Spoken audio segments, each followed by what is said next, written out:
countdown. So, but I mean, I get it, Um, but no, I'm really excited to have this conversation because I think we're going to get into some. So I don't know if you know this about me. I have a landscaping company, and I think I might have mentioned to you when we You first did. originally, yeah, when we Yes. originally talked about the quoting. I mean, man, it's like a science, like quoting things, especially like on the big commercial, industrial, even government level. It's just I don't know. It's just like a science, and it took me a long time to figure that out, and still don't really have it figured out. But It's definitely something that requires a lot of patience. yeah. It requires a strategic approach. Hmm. I work with so many small and medium businesses that want to get into government contracting. And it's just, they either say, look, it's just too confusing or I'm too small. Hmm. And, these are just a couple of the myths that, surround government contracting. So we'll get into that. Yes. Yeah, I'm sure we'll get into that.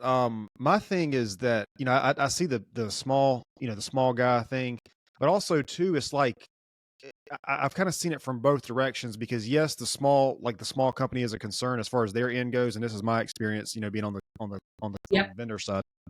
But it's also too that I found the lowest bid is usually, and so I mean to have the smallest person might be the lowest bid, so it's like for them it's like a rock and a hard place. It's really, it's especially on the local side, you do have a lot of the competitiveness as far as, the price.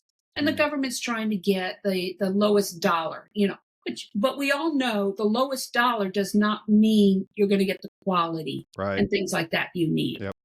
One of the things that I am working with a lot of my clients on right now is look at what's happening Mm, economically. Look at what's happening with the new government. Look what's happening and think about, okay, if we are cutting off a lot of the services and products coming in internationally, and it is going to raise our prices on products and services here, it's only going to benefit the small and medium businesses right. because they're not competing against those companies that are hiring and bringing in products and services overseas at Mm, minimum dollars. yep. Now the government has a standard that has to be met when it comes to labor rates, and things like that. But there's Right. always ways that some of these companies will take advantage of the fact that, they can hire from India, they can hire from the Philippines, and keep those prices down. And that's how they're very competitive on the low price market. The other Mm, thing to keep in mind is a lot of these companies, they are thinking ahead. And this is what small and medium businesses need to think about. Are you willing to take a smaller profit margin on this first project if there right. stands to be more projects in the future? Hmm. I've worked for companies where basically we say that they've bought the project and Mm, then they make up the difference in field orders and things like that. So there's different ways to work around the low price. The government is very price sensitive. mm, Understand, they're working with our tax dollars. right. Right. They have to report back and speak to what they're charging and why they're charging. Hmm. Look at what's going on right now. With the government cutting a lot of the I don't want to call it fat at the top in government, but you know, it's basically it's needed to be done for a Right. while. Now, how they're doing it is a different story. Okay. Yeah. This episode is brought to you by Absolute Landscapes. Absolute Landscapes is a landscape maintenance company that focuses heavily on commercial property maintenance. Call today for information about the services we provide and how we can best help you. 803-427-5944. Yeah. No, I mean that does make sense, man. I just I know that's a big concern for a lot of people, but so before we get into all that, what do you want to introduce yourself and just kind of tell us who you are and what you do, and then we'll because I'm telling you we're going to get into some good stuff here. So I want to give you a chance. I always give everybody a chance to introduce themselves first, and then we'll dive in. Okay, okay. Well, as my name down there says, my name is Danna Olivo. My company is MarketAtomy, LLC. I am a business strategist. I have worked in the marketing, business development, strategic planning arena for more than 35 years. My focus has been primarily in the architectural, engineering, construction, trades fields, vertical and below ground, as Mm, well as in the last probably 5 years, moving a lot into the technology field, primarily on the cybersecurity side. okay. Um, this year, 2025, with everything that's happening economically and everything, I am concentrating a great deal on government contracting because everything that's happening right now, you're going to see a lot of private money drying up. Hmm. And so, therefore, the government likes to spend money. Right. Even with everything that they're doing right now, all right, they still like to spend money to push it back out into the GDP, Hmm. you know. So, um, I was having a conversation with somebody, I think it was yesterday, and we were talking about, we looked up a statistic and it was like the world economy is like $60 trillion or something like that, like combined collectively with the whole world. And I was like, man, that seems kind of low because, right now you got like Elon Musk is saying we're spending $1 million here, $50 million there, $100 million here. And it's like $60 trillion collectively. I mean, that's a lot of money, but it does not sound like everything. Or it's just that we're spending a buttload of money. Like we just, because like this stuff adds up, like 100 million, 2 million, 50 million, 80 million. I mean, there's just so much money in the world. Um, but I think you're right. I think anybody who has had the experience of working with government contracts or even commercial and industrial, a lot of times, I mean, price is always going to be a factor.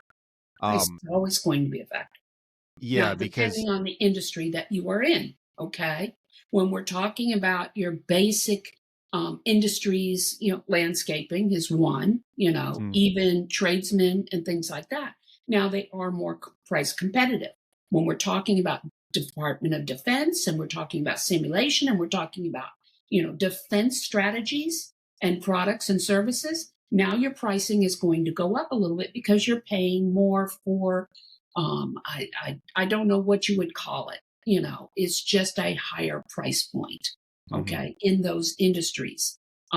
You've also the government is heavily into hiring consultants and mentors and coaches, leadership, specialists to come in and keep their teams, um, you know, uh, on top of what's going on and how mm, to increase uh, feasibility, profitability, just management, operational mhm, management within the government. Now, if we get back and we start talking about what's happening with Dodge, with what Musk is doing, when you look at the reasoning behind it as a business strategist, okay, the reasoning behind it makes perfect sense. Okay, how they're doing it might be up, for controversy, those kind of things. I honestly, this is just my personal opinion. I think that they've come out so strong to kind of shock everybody. mhm, Okay, shock not only the government but shock everybody, and we're not going to see this start ferreting out for another maybe 10 to 12 months, and then we'll start seeing something happen. But there's been too much complacency as far as the government, as far as I'm concerned. Too mhm. much complacency, letting other countries take advantage of us. That the trillions of dollars you talk about, a great deal of that is going overseas, Mhm. and it needs to be here. Yeah. No, I agree with that. And I think, I don't know the guy's name. He's the Shark Tank guy, the one of the investors on the Yeah, show, the Shark yeah, Tank. yeah. So he says that he doesn't think they're cutting enough. He says what you do, like if you take over a company, is you basically cut down almost everything, see what you Right. need to survive, and then build it back up. But of course, with something that's as charged as the political environment, you can't necessarily do that when you're, trying to run a country. And so I get that, but yeah, I think you're right. I think we're going to see, maybe a year or so from now, maybe a little less, the effects of this. What's crazy is I can't remember who I was talking to. I was talking to somebody recently, and we brought up the fact of, like, government is probably the only sector, like you and I, if we have a business, if in a capitalist market, if we don't provide or we don't do well, we're just simply not going to do well. Right. But it's almost like the government, like these people that Elon Musk is, like, I guess, auditing or whatever. It's like they set their own standards and they're not audited by anyone outside of themselves. It's like the IRS audits people, and then, these other people audit people, but like, who audits them? Like, who sets the standard for them? Well, And so, supposedly, Supreme Court, okay, is supposed to mm, be part of the monitoring. Okay, you've got the Congress, and you've got the Senate. These are all monitoring agencies. okay. Okay, that's who's supposed to be monitoring it. Right now, this year, everything is Republican. Mm, Okay, everything is in the yep. Republican House.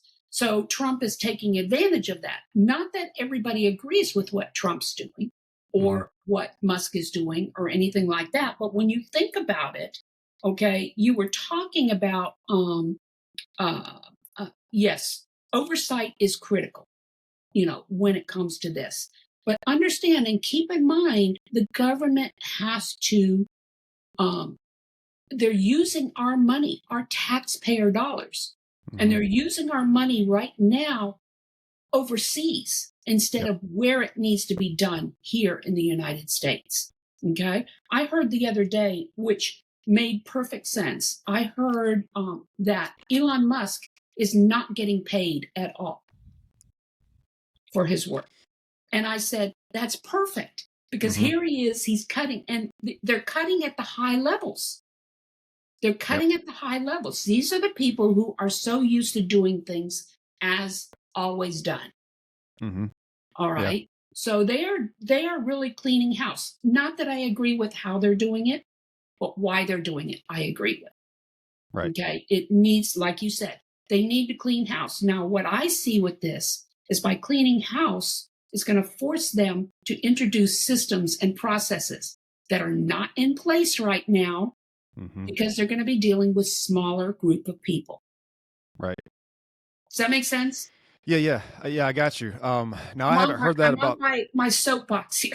No, no, no. We're good. Yeah, we're good. I haven't heard that Elon Musk hasn't been paid, but I don't put that past him, because when he's built like several impossible companies at the same time, and there was a long time that he didn't get paid for those companies, and that's different because that's his company. But he mentioned that his net worth is like $400 billion or something crazy, Yeah. and he mentioned that he was like the highest paying private taxpayer in U.S. history. I think he said he paid like 10 billion in tax. And so, if the guy wants to know how his tax money is being spent, I think he probably has the right to do so. To be right in there and making a difference on what's Yep. happening. I Yep. perfectly, when I heard that, I said, okay, he is not only doing what needs to be done, but he's practicing what Hmm. needs to be done. Yep. Okay. If he's cutting, he should not be taking a salary, Hmm. So, now granted, a lot of the information that we get comes third hand. Right. Okay. It comes through the news feeds. It comes through, digital media and stuff like that. And I learned to kind of weigh what it is I take. But because I'm a strategist, because I'm working with small and medium businesses, I have to stay on top of things, Hmm. and just keep in mind what's happening so that I can turn around and basically facilitate a strategy for my clients. Should this happen, this is what we need to be prepared to do, those kind of things.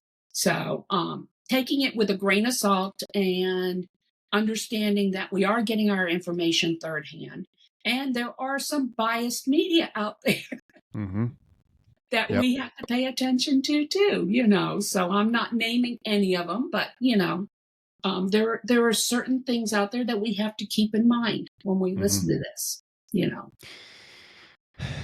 I just, I mean, there's been so much change already in the month or whatever that they've been in, and I think it's anytime you trim the fat or prune the dead wood or however you want to phrase it, I think there's a little bit of a learning curve. There's a little bit of maybe a painful moment or whatever.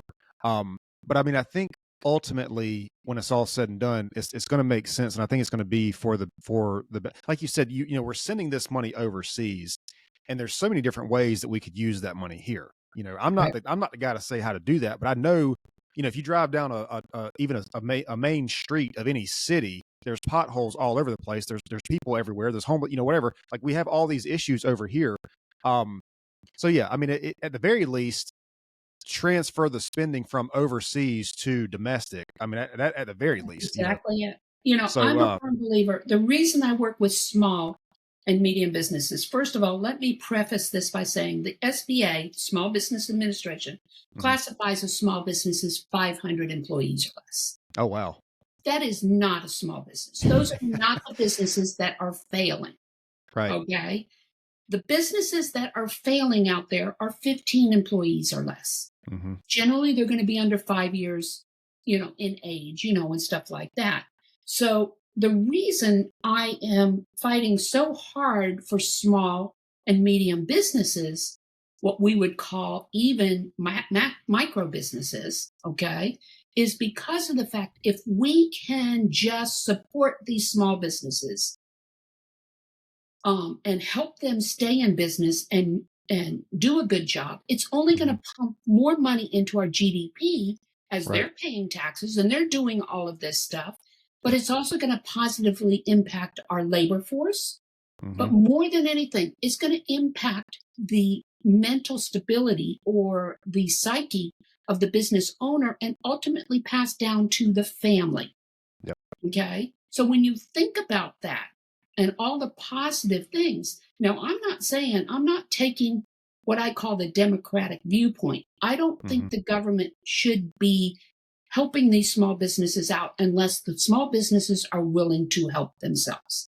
Right. Exactly. So Yep. my thought is let them, before they even get their business license, prove that they have gone through some kind of education program Hmm. teaching them how to build a business around their product or service. And then they can qualify for assessments from the government to help them. Yep. Does that make sense? Yeah, that's I think that's a good idea. I think I don't know. I've had my landscaping company for this year actually, 2025 was 11 years. And so, when I first started out, I was like, I don't, anxious wasn't really the word, like concerned or worried wasn't really the word, but I was at the very least aware of other people who were trying to start businesses in the same industry. And I mean, you had to be aware of competitors and things like that. But now I have the philosophy of like, okay, well, this is not easy to do. And if somebody can do this and make it work and be successful at it, they deserve the success that comes with that. That's Because true. most people that start a business, whether it's trades or whatever, like you said, they simply just do not succeed at it. And I don't think any sort of, you know, government supplementation or anything, incentives or anything, it can help people in that space because it's just that I don't know, it's just so hard to make it survive. Knowledge base. When I first started MarketAtomy, I was just coming out of Brazil, working in Brazil, matching. I came from the architectural, engineering, construction market, and I Hmm. was laid off in 2009. And the only country coming out of the recession faster than anybody was Brazil. And what I did was I went into Brazil to find out what they needed. They had just won the awards for both the FIFA Games and the Summer Olympic Games down there. All Right. right. So I went in there and to find out what it is that they needed to prepare for the games. Having the background I did in architectural engineering and construction, I focused in that area. All right. And found out that they were way behind in what they needed infrastructurally to prepare for these games. Hmm. So I was a catalyst for creating those bridges between companies, AEC companies in Brazil and AEC companies in the US that were having to close their doors, to, help build the infrastructure that needed to be down in Brazil. Hmm. Okay. So where I'm going with this is when I came back, I had a major accident down in Brazil. Brazil being they're great visionaries, but they're terrible at planning.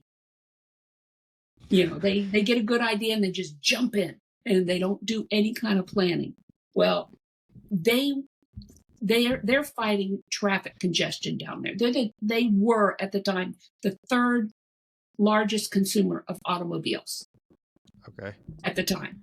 And they were so landlocked that it would take a good hour to go maybe 20 miles.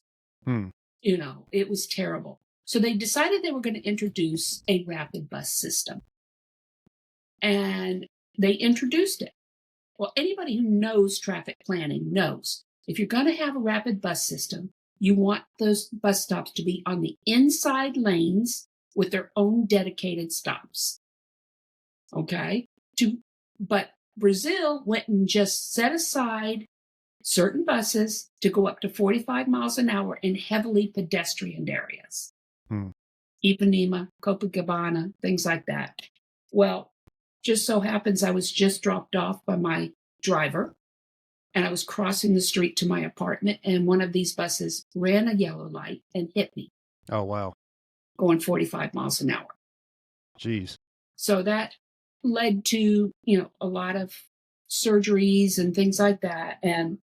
But where I'm going with this is when I was finally able to return to the United States while I was going through the recuperation. A lot of those companies in 2009, when I was laid off, that were shutting their doors, people losing jobs, things like that, were Mhm. coming to me saying, Danna, I don't understand what I'm doing wrong. I'm bleeding money. I can't seem to win these contracts. And when I sat down with them and talked with them, I realized they had a good product or service, but they didn't know how to build a business around that product or service. So that's where MarketAtomy came into play. We rebranded. MarketAtomy is marketing anatomy, Hmm. and it's built around the human body. And I had to do this to explain to them in general terms what they needed to build within their business. In the human body, you have the heart and the brain. The heart is your passion. That's your love, everything. In the brain sends the signals and everything to the heart to keep it running, to the body, everything to keep it maneuvering, right? Mhm. Well, in business, the heart of the business is your passion, why you're in business, why you do what you do, right? The brain is your playbook. That's your strategy. That's your processes, your systems, all of that. It is your product and service offering. Now, in the human body, can the heart operate without the brain? No. No. It's the same thing in business. You need your strategies, your processes, your systems, and everything to basically explain or get out to the public or your market, which is your body, okay, through the channels, which are the blood vessels, Hmm. your marketing message. Okay. So by doing that, what they're starting to realize is customer experience. Prospecting is one thing, but it doesn't stop at the contract. It continues on to customer experience because ultimately you want to build and develop those prospects into loyal fans on the back end because Right. ultimately they become your sales force. Hmm. Man, that's powerful. That's really powerful. My husband looked at me when I said that. He says, there's going to be two reactions. He says, either they're going to look at this and say, oh, hell no. There's no way. Or they're going to sit down and they say, okay, where do I start? Yeah. Yeah. You I mean, know, 100% because, you know, I've said this before, but people talk about passive income and this kind of thing. And I think a business is a living thing, that It has to is. be nourished and taken care of. And I don't think there's not really such a thing as passive income. It has to be, somebody has to be running this thing or managing this thing. And if you're the one that's making the passive income, it would probably be in your best interest to, continuously check on this thing. Oh, yeah. Um, Oh, because yeah. it sounds like a great idea to just have this thing that generates us money and we're just at the beach or whatever we're doing, but that's not the real world, man. I mean, uh, It's not. It's yeah, not. One of the things, when I first started out, okay, just to give you an idea where passive income comes in, mm, okay? When I first started out with MarketAtomy and started working as a strategist with them, I would hmm, spend sometimes 4 hours just sitting with them, asking questions, because I needed to know where they're at right now, so that I needed to know where I would start with them in the right, strategic process and mentoring and stuff. Um, Ultimately, what I did was I streamlined that process, that 4 hours, online. I developed what is now being referred to as the business health check assessment. And what that is a database platform that I designed, all right, to basically carry them through those 4 hours in about maybe 25 minutes by asking them certain questions and things like that. It assesses them across 20 different KPIs, key performance indicators. hmm, Now, those key performance indicators are all interdependent, because when you think about it, business is in the revenue business. right, All right. Any business owner is in the revenue business. All of these 20 KPIs are interdependent because everything feeds the revenue model. hmm, So all of the 20 KPIs boil down into 5 critical areas. One is operational strength, marketing and sales strength, financial strength, um, product service viability, and the overall strength of the company.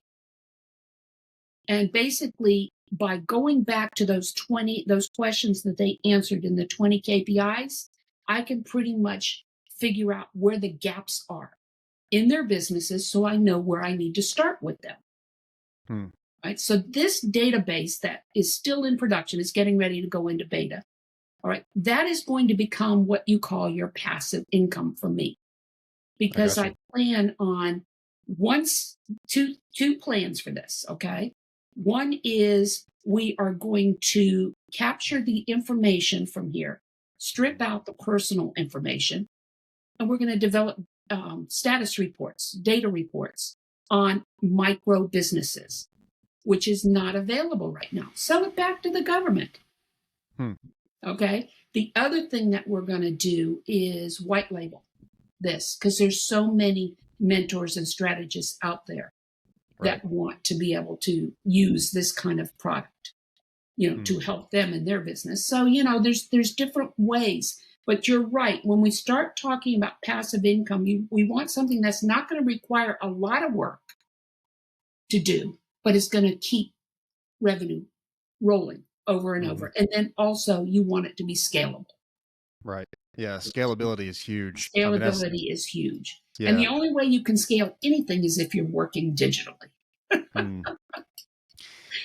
Well, Right. yeah, that or I've found that expanding your reach because so where I'm geographically located at is a small town. Excuse me, a small town, but I can also be in two major cities within an hour, and so you know I mean it's not ideal, but it's kind of ideal if you want to focus on multiple areas like in that space.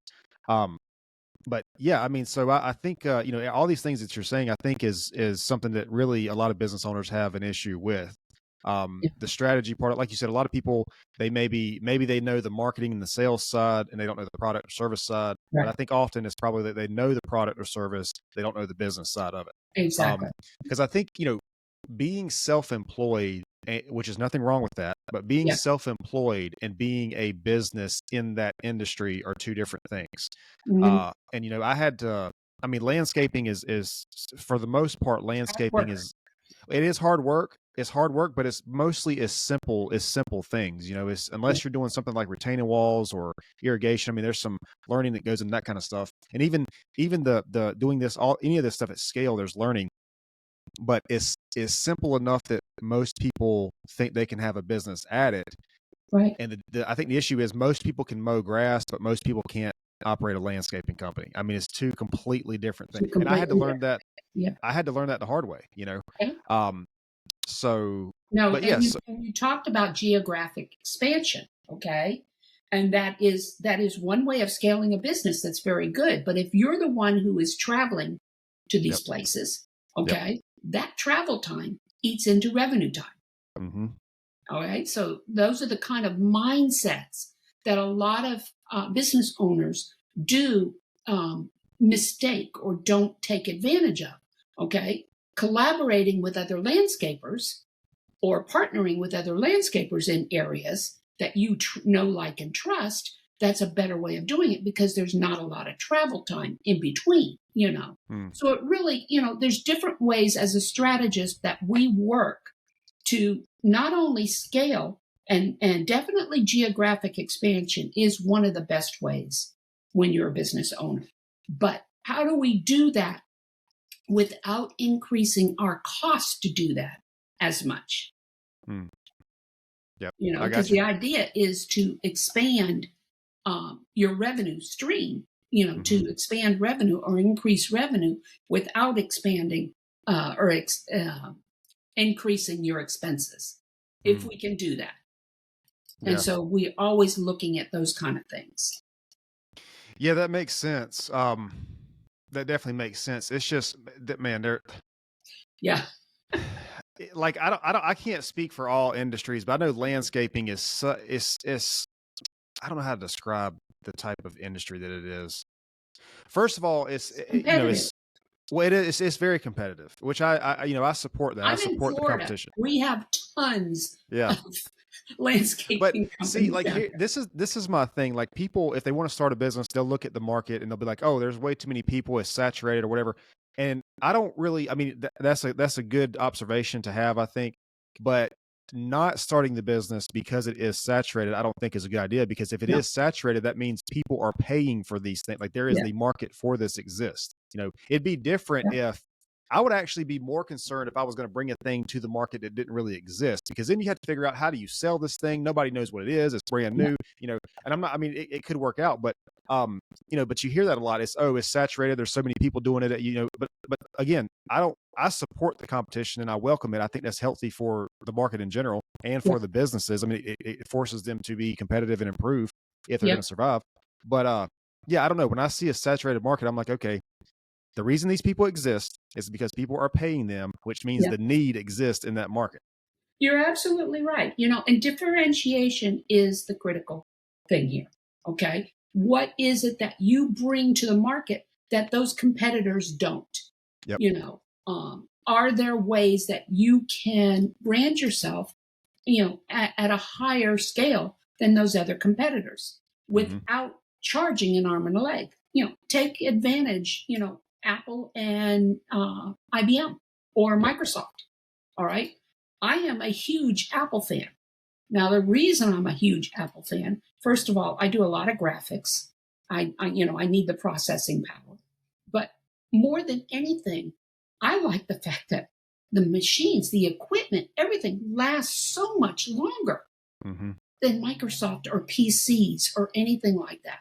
You know, Mm-hmm. I've had apples that have lasted years before Yep. I have to go and turn it in and get a new one, you know. Yep. So what is that unique position that you can tout that's going to make you much more valuable than Apple does charge a lot more than Microsoft in a lot of it in a lot of areas.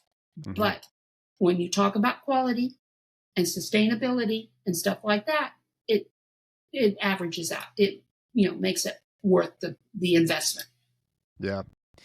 You Yeah. know. That USP, unique selling proposition, that is very, I think that's very critical for businesses to know, because because I think a lot of people they have the philosophy of like, oh, well, if I provide a better quality of service, then I can Everybody. automatically, charge higher or whatever. And it's like, well, first of all, I think the market determines what your product is worth. You don't determine. I mean, you can say I'd like to be paid this much, but first of all, you have to be able to deliver on that. Second of all, the market is going to determine like what the value of that is.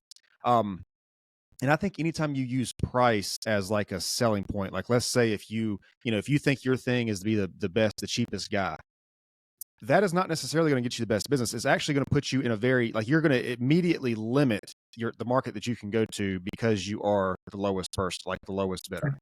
I mean, that might sound good, and I get it starting out. Man, I've done a lot of jobs for like barely breaking even or even in the red sometimes.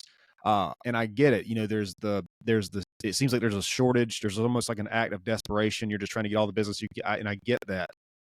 But is it going to be worth your time to do this thing? And first of all, you're branding yourself as that cheapest person. So then when they refer you to somebody, they're going to be like, oh, this guy was half the price or whatever. And then you have that to live up to. And I just don't think it's a sustainable model. Yeah. I'll say this. It's not a sustainable model if you want to scale and improve your business. If you want to stay in that space, that's fine. But that's something you're always going to be, sort of, I guess, dealing with. Right. Right. I don't know. Yeah. I just don't know that price is it should not be the determining factor. Price, quality, and service are not unique, saleable. They're not your USP. Anybody can come in and say that they can do this. Okay. Yep. I'll give you a perfect example from on my own side. Okay. I am a business strategist. Okay. Mm-hmm. There are business strategists all over the place. Okay. You have to listen to the market. You have to listen to your customers. Yep. My customers that come to me, they come to me because they don't want those high-priced business strategists that speak over their head.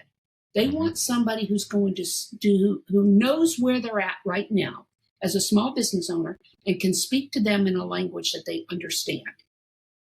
And that is where I come in. In fact, I've got a lot of strategic friends who are strategists. And I had one of them, his name was Harry. I'm telling you a little story here. And we both sat on a panel. This was many years ago, several years ago when I first started out. And Harry and I were good friends. And in this strategy, when the panel was done, he looked at me and says, Danna, he says, we need to talk. And I'm thinking, oh, crap, what did I say wrong? What did I do wrong? That type deal. Mm-hmm. And so we go out to lunch, and he's sitting there, and he looks at me, and he says, you know your poop. And I said, huh? And he says, you know what you're talking about. And I looked at him, and I said, well, Harry, I says, that's a huge compliment coming from you. And he looked at me, he says, no. He says, you know your stuff. You just deliver it in a different way. Mm-hmm. And that has been my sounding call with everybody that I talk to in the small and medium market is the fact that, look, I'm not going to shoot you. I'm not going to talk to you over your head. I'm not going to shoot you things that you don't understand. All right. I'm going to tell you exactly the way it is, how you need to do it, and in a language that you understand. And then I'm going to make sure that you follow up and hold you accountable to it, because that's the only way that's going to happen. You get too busy in your business that you don't focus on your business. My job is to make sure that you stay focused on the business while you're working in the business. Man, gosh, sometimes that's so hard to do, especially if you're in the business, you're in the day-to-day things. And I think first of all, let me say this. I think as a leader or as an entrepreneur, as the business owner, I think it is 100% necessary and important to be involved in multiple areas and layers of your business. I 100% believe that. I think the problem is, like we said earlier, sometimes people know how to do the product or service. They don't know how to do the business part of it. So it's almost like they get trapped. And I don't want to say it's like they get trapped on this treadmill of being in the business and they don't know how to transition and work on the business. And I think that's where things where leadership, hiring the right team, delegating things, which I had a huge problem delegating because I was so attached to the mission of the business, you know. Um, but yeah, I mean, those things are critical, and you simply cannot scale without doing those things. And like I said, if you want to stay in that spot and if you want to be self-employed, that's certainly okay. But we're talking about scaling and growing here. You just simply cannot do that without having, I guess, that maybe the skill of delegating those things, running multiple different levels, Yeah. and you Yep. also too, you just want to see how these things operate. Sometimes you can't. What is the phrase? You can't. It's hard to see the forest when you're just a part of the trees or whatever it is. Sometimes you have It's hard to see, past the trees. Yes. right. Yeah. Sometimes you have to remove yourself from that and say, oh Exactly. well, this is inefficient, or we have a problem here, or whatever it is. That's why it's so important. I tell customers, I said, if you're going to, when you're doing your strategy, especially, Mm-hmm. every year you put an annual strategic plan together. That's what you should be doing. Okay. Mm-hmm. You've got a goal you want to reach revenue wise at the end of the year. And what are the goals, the objectives, and the tactical elements you're going to use in a timeline that fits. Yep. All right. To reach those goals at the end of the year. And that's why you need that accountability, that mentoring, and that coaching. The thing is I forgot what you were talking about. I'm sorry. Well, I was talking about being in multiple different areas of your business. Yes. I'm going to tell you a little secret here. Okay. When it comes to pricing, okay, pricing is a big issue with small businesses. Yep. Because they are so busy chasing those checks. They're not getting the value for what they offer. They're always lowballing, and things like that. You're saying that the business owner doesn't get the value. Right. Okay, because they're thinking that they have to justify hiring them with a lower price. What we were talking about is price. Mm-hmm. But let me just say this, okay? You're an expert at what you do, and you can price how much time it's going to take for you to do certain things, okay? But you've been doing it for so long that you've got a system in place. Now, you bring somebody else on, chances are they're not going to be that systematized. They're not going to be able to do it. So when you're pricing projects, you want to price according to what their timeline is and not your timeline, okay? Because you're going to lose money if you do it on yours. I'm a graphic designer as well. Okay, it might take me an hour to do something that somebody else may take 3 hours to do. Right. So it's important that you keep that in mind, as far as that's concerned. The other thing to keep in mind is the fact that you want to focus on your highest profit products or services. That's what's going to bring in the bulk of your revenue for the year.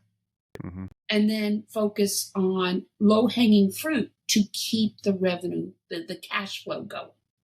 Okay? Yep. Because cash flow is critical.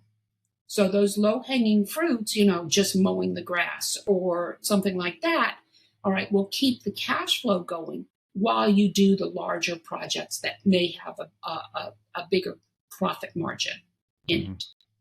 All right, and being able to understand that and understand when your peak periods are and your low periods are and being able to adjust your schedules, it is a science, in all honesty, when you're pulling this together. For sure.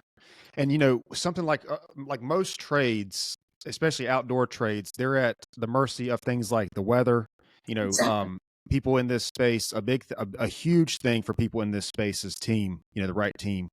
It's hard because the job is hard work, and it's hard to find reliable people. That's a huge thing for people. Equipment issues, things like that. These are all things that people in these trades, and when I say trades, I'm talking about landscaping, plumbing, roofing, all these kind of things. These are really, these are major common issues, I think, for people in these spaces. But yeah, no, I think you're absolutely right. I think the, finding out, the way I refer to it is your 80-20, finding out what your 20% is that gives you 80% of your results. And Exactly. whether that's delegating the rest of it or whatever it is. Right. But I just don't know. I think as an entrepreneur, there's several key traits you have to have. And as maybe it sounds opposite, but I think one of them is flexibility. You have to be able to be flexible in what it is that you're doing, like where you're putting your time. Like if you can't focus on all elements of your business, you certainly need to at least try to learn it. And if you can't, you need to hire somebody that can focus on that. Right. Because Right. I don't know. I think when people think of business owners and entrepreneurs, they think of very disciplined and rigid and like focused people, which you certainly have to be, but you also had to be flexible and be able to adapt. I talk about all the time, like adaptability is a huge thing for It businesses. is. Like you look at It is. somebody like Blockbuster. Had they adapt to the market, to the online Yeah, streaming or whatever it was, they may still be in business. that's true. And I, that was something I really I had a hard time learning that, because I was, like I said, I was so focused on the mission, and I felt that if I deviated from that, I was doing the wrong thing, or we wouldn't succeed or whatever. Right. But just because you change the route to the destination doesn't mean you change the destination. I mean, like, That's exactly it. And I'm glad to hear you say that, because this is what I emphasize to my clients all the time is the fact that, you know, yes, your strategy, you've got an end goal. You've got a BHAG goal. All mhm, right. And that BHAG goal will be broken down if it's 5 years, 3 years, whatever. All right. That BHAG goal is broken down in 2 years. It's broken down into months. It's broken down into weeks. Those are the things. You've got a scorecard. You need to make sure that you're doing what you need to do in order to reach that goal. A mhm, lot of business owners, they get so busy in the business, and as long as they're following, the process that's set in front of them with the strategy, which ultimately is moving towards that goal, that ultimate BHAG goal. All right. They don't realize until we come in 3 months, 6 months later, and we sit down and say, okay, here's your numbers. We've been monitoring. These are your metrics. And they don't realize until they sit down and look at, oh my God, I had no idea we were there, because they're so busy working in the business, they're not focusing on mhm. what is being actually accomplished, you know. Yeah. Yeah, So, yeah, for sure. I want to ask you this before I forget, because I know that this is going to be a question for people. So we're talking about, like price is an issue and all these things. You want to know what your USP are. Like I think all those are what it is. I think yeah, all those things are critical. Um, but a concern, especially in the commercial space, industrial space, maybe even the government space, with the, being on the trade side of it, the concern is, you could be very reliable, you could be doing all, everything you're supposed to do, but a lot of times the person who makes the decision on whether or not to keep you around is someone a lot of times that you've never even met. yeah, So you're going through 4 or 5, 6 different people, and somebody who makes the decisions like, well, let's cut these guys, hire somebody new, price whatever it is, whatever the issue is. What do you recommend in that situation? Because I've personally, in my business, been in situations where the person I dealt with, who was a representative of the company, basically, everything was great relationship, reliable, trusted us, all that good stuff. But people above that person, made decisions on who to keep on as vendors and that kind of thing. And it's like, yes, they can look at the property, they can see results, but you can't really build that relationship with that person who actually makes a decision. You know, so I wouldn't say you can't build that relationship with them. Okay. It's harder to build mhm, that relationship with them. Okay. Yes, there are the people, the users are the ones who basically interact with you on a regular basis. Okay. They're the ones who are going to hire you to do this and do that. And building that relationship with them is a lot easier because your communication lines are open. mm, Now, the key is staying in contact with them and finding out, okay, the bean counters, the bean counters are some of the ones that will say, okay, this is getting too expensive, or something to that effect. Or a lot of the time, what happens is at the C level, the higher ups, they don't pay attention to the users. the people who are actually interacting. So Mm. having some kind of a process in place where you are actually getting feedback on what's happening, and maybe that can go above what's happening with the users, the people who are actually hiring you. Find Okay. out, they're in the government side of things. All right. uh, Understanding first, the government does not produce anything. Mm-hmm. Okay. They spend a lot of money, but nothing is produced by the government. Right. All right. What they do is they hire what's called prime contractors. And these prime contractors will hire subcontractors and contractors to help them deliver what needs to be delivered on a project done by the government, whether it's at the local or the government side or whatever. Okay. So, understanding that the relationship process and everything is built on relationships and being right there. The relationship process in government does not necessarily mean with the agencies, Hmm. the environmental agencies, the DOD, the DLA, all of those agencies. Even at the county side, it doesn't start with, say, the board of directors over schools or Mm-hmm. anything like that. It starts with the actual facilities within the school districts. It Mm-hmm. actually starts with the prime contractors or the subcontractors. So understanding that's where your relationship process starts. That doesn't mean you don't still reach out to the agencies or the decision makers and let them know what you're doing, and making sure that they're happy, making sure they know who you are. That's what you want to do. Sometimes that is done by getting into associations, Mm-hmm. chambers, getting in and networking. That's critical to get in front of those people who are the decision makers. Within the architectural engineering and construction market, you've got the ABC, which is Associated Builders and Contractors, which is where all your construction people and your subcontractors and everything attend on a weekly basis. You've got SMPS, which is Society of Marketing Professional Services. That's where your design firms, your architects, the owners, CEOs, and the marketing people are there.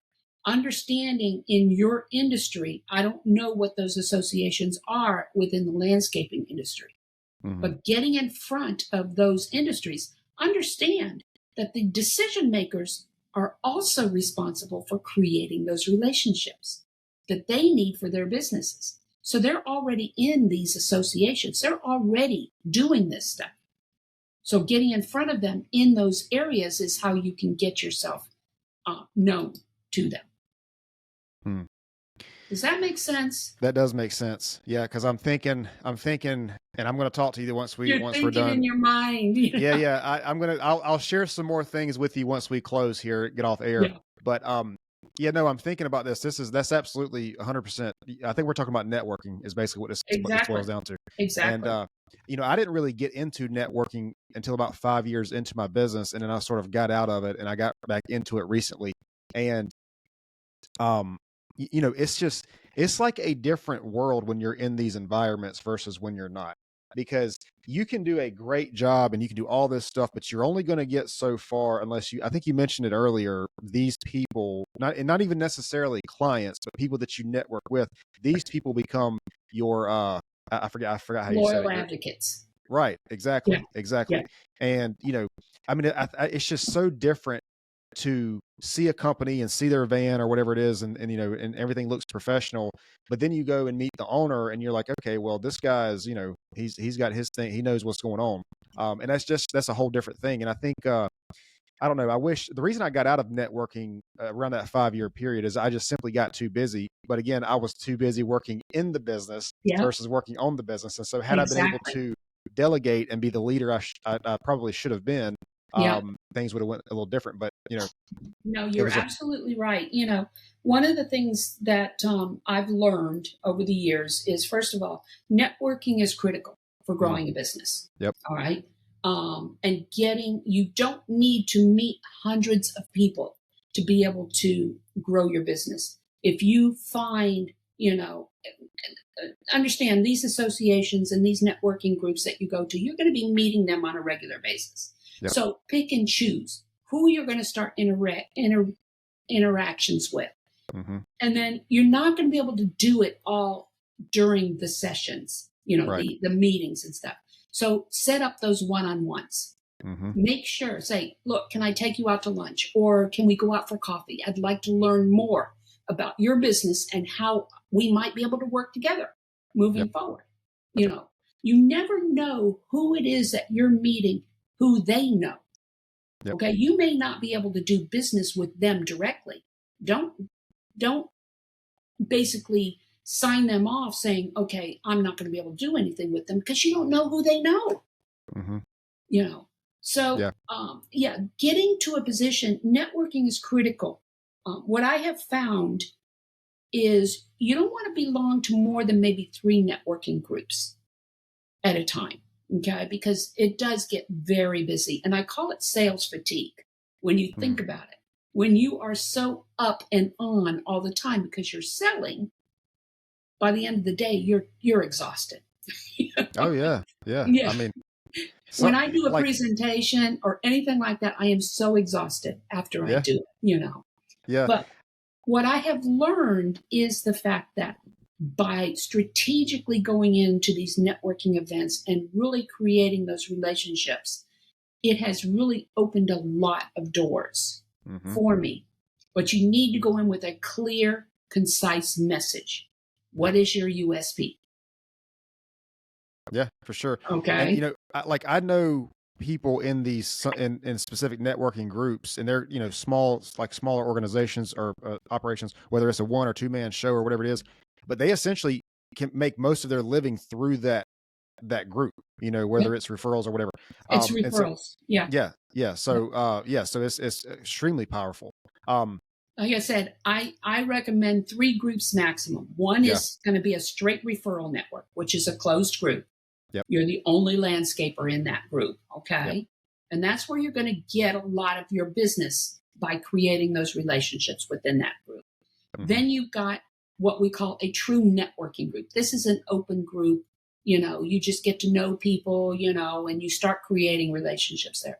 The final group is an educational group. This is a group that's going to teach you as a business owner, that you're going to learn different techniques, different things that are going to help you grow your business. Yep.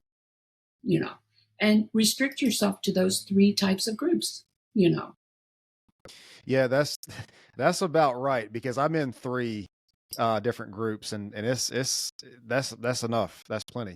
I'm actually I'll talk to you about it off camera, but yeah, I'm in 3 groups, and that's I don't know, if you add 4, you could probably do it, but that'd be tough. And you get to a point where you're so busy networking that I have to, on my calendar, okay, my calendar is color coded and everything, and Exactly. I have to schedule production time. Yep. Because I'd be so busy networking, I wouldn't get any work done. Right. Yeah, no, I'm with you, man. I showed somebody my calendar from January, and they were like, and there's a lot of stuff that's not even on there that I did that doesn't even make the calendar. And they were like, oh my God. But it's just, I don't know. I think it's important, but like you said, you don't want to get wrapped up in the networking more than you are promoting your business, helping others grow their business, and that, because like the people that you interact with, these referrals or stuff, whatever, they're giving you referrals, they're helping you grow your business, but you're doing the same for them. You're doing the same thing. Yeah. And so, and that's part of building those relationships. That's exactly it. Yeah. And that's just, man, I talked to there's a guy that I did a podcast with, Anthony Markey, and that's what he does, is he does his podcast is essentially around networking. And it's just, we talked about the importance of, networking. And I just wish that, which I don't know, looking back in hindsight, I mean, it all happened the way it was supposed to, but, just that 5-year mark, man, it was still me and another guy. And I think we had one part-time guy with us, and it just wasn't the right time. And I learned some lessons about leadership and those kind of things during that time. And so it was worth it. But yeah, I mean, it's you simply, I don't think you can scale to the degree that I want to scale without it. Yeah, yeah. Well, in the government side of things, you know, a lot of times when we're talking, we had started off earlier in this podcast talking about the myths around government contracting, you know, and a lot of small businesses feel as though, you know, they're just too small. They're just too small to go after government contracts. And basically, what I do is I talk to them about the fact that, you know, first of all, the government wants to work with small businesses. They're founded on that.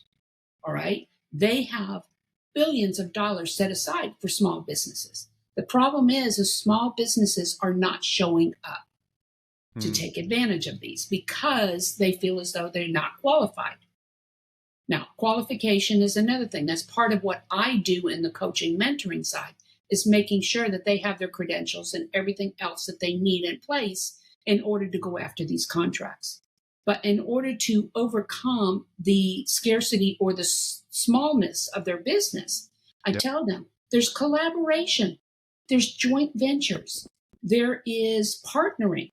These are all areas that you can work with other companies to go after these government contracts.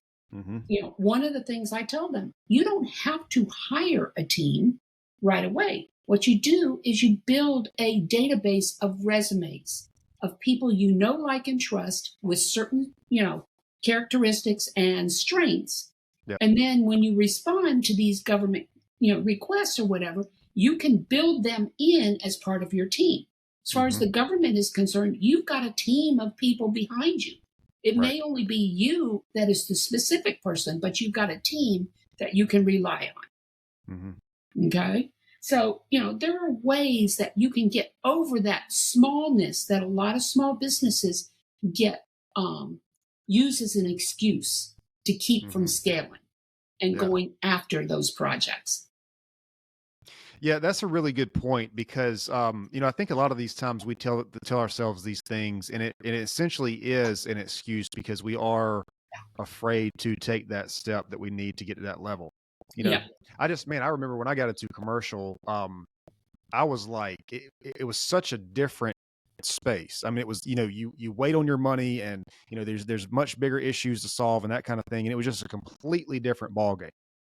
Uh, but I remember that fear of, like, I think you said it earlier, you basically take a loss for that first project or whatever it is, and then you build a blueprint around that, which maybe you don't have to do it that way. In my situation, I had to do it that way because I didn't know anything else. I didn't know anybody. I didn't Yeah. know, Yeah. nobody was coaching me on Yeah. this. Um, Yeah.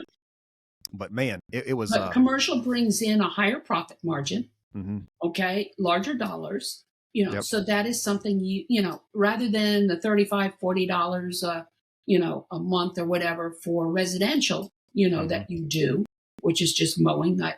You know, we've got a landscaper that comes in here, he just mows and trims the bushes and stuff like that, yep, you know. So, you know, that's the low hanging fruit mhm, that you can use to basically keep cash flow going, because right, cash flow is critical.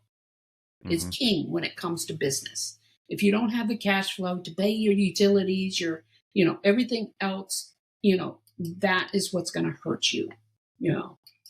yep, But where I'm going with this is originally we had talked about, you know, get your higher profit margin. Okay, the commercial side of business, all right, may only, as far as client wise, may only be 20% of who your client base is, but they mhm, may be bringing in, say, 70% of the revenue right, and right, equate to, say, 60% or 50% of your profit margin. mhm, So you have to weigh those things when you're building your strategy for the year. mhm. And I think you bring up a good point because this is essentially analytics of your business. Exactly. You had to know Metrics. where, yeah, Yeah. yep, you had to know what these things are, and again, a lot of business owners don't. They're either too They busy don't. or they don't want to do it or they don't know how. But that is, man, it is a huge, huge thing to know what's coming from where and and also what is there at the end of the day. Because at the top line, that top line might look really good. It might look Yeah. really good, but then you have payroll, you have these repairs, all this stuff coming out. So yeah, for sure. Uh, look, we're running out of time here in a little bit. Do you have a social media or website or anything where you can be found? I have a website. I've got it under my name here, marketatomy.com. If you want to get to my government page, it's marketatomy.com and then /government-procurement. Okay. Okay. If you send me links for that, I'll attach them. You might have Okay. already, but I'll Okay. attach them. You can always email me at danna.olivo@marketatomy.com. And then as far as calling, I don't give out the phone number too often because That's okay. I've got a spam blocker on my phone. I get so Yeah. much spam. No, So yeah, anybody who that's calls perfect. me goes straight to voicemail if I don't have their number programmed in. But by emailing me, I'll reach back out to you. Okay. I'm pretty that's good about responding to emails. So okay. Yeah, that's perfect. yeah. Um, And let's see. One of the things I want to emphasize moving forward, okay, before we close out, is the fact of where our economy is going and what we can look forward to this year on the business side of things. All right. I think we're still technically in a recession. mhm. And then with everything that's happening at the government level, I don't know exactly what's going to happen, but I think we're going to see more private money drying up right now, primarily because they want to see what's going to happen, down the road. On the government side, yes, there are some companies that are going to be fearful of what's going to happen on the government side because of all the cutbacks with Mhm. Dodge and stuff. But as I tell my clients, look, you know, strategically, we need to talk about or need to plan if we go into a heavier recession and private money dries up. What are we going to do to make it through to the end? This is not something that's going to creep up on us like COVID did. COVID just Mhm. shut us down completely without any real preparation. This is not going to happen. So we have an opportunity to put together different strategic plans for being able to avoid being shut down with what's going on that's outside of our control. Right. I don't know how many people are familiar with what a SWOT analysis is. SWOT Mhm. analysis is the strengths, weaks, threats, let's see, opportunities and threats. Yep. Okay. The threats are things you cannot control. Mhm. And that's where we're at right now, is on the Yep. threat side. But But you need to the, be aware of these things, and I think people don't. exactly, Sometimes we want to keep the rose-colored glasses on, but we need to be aware exactly. of these things Yeah. for sure. No. So anyway, I just wanted to point out that we need to be looking ahead and we need to look ahead positively. But as you said, be flexible Mhm. and put in, some kind of mitigation processes. Mhm. For sure. Yeah. Um, well, it's been a really great conversation.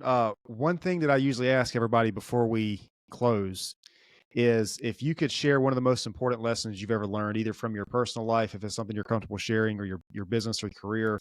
Um, the theme here is the Pure Wisdom podcast. So, what do you think is one of the most valuable Well, lessons you've ever I learned? have it. How much time do we have left? Well, we have a little bit.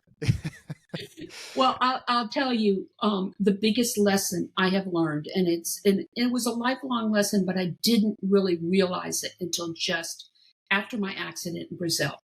Okay, what I realized as a business owner, well, after the accident, I was working with a psychologist, and she, because I was fighting with post traumatic and everything, and everything that had happened. And as we worked together, I realized, or she realized, and she pointed it out to me, I had some self sabotaging behaviors that were happening. And it had been happening all my life in business, in personal life, and everything. And basically, what that was I knew I could do anything and I would apply to it and I would get to that point, okay, where I crossed over and had to deliver. Mhm. And then my self sabotaging behaviors would kick in. just before crossing over and delivering, saying, oh, they're going to think I'm a fraud. Or am I going to be able to really deliver on what I've said I could all along? That's a self-sabotaging behavior that most business owners do have, and they don't even realize it. Yep. So the idea of being able to, I've got a note right here. It says, believe and receive. We have to be willing to receive the rewards of all the work that we've put into that reward. So that's the biggest lesson I learned. Does that make sense? Yeah, that's certainly a big lesson, Yeah. And I think, I think that's true though. I think we do sabotage ourselves a lot more than we maybe are even aware of. We do. And it's really a decision between fear and faith. Okay. You have that faith, but you have that fear. And when you think about it, there isn't a division. Okay. Think about it. Fear and faith work together. Right. Just like the heart and the mind. If you didn't have that fear, you wouldn't be doing what needs to be done.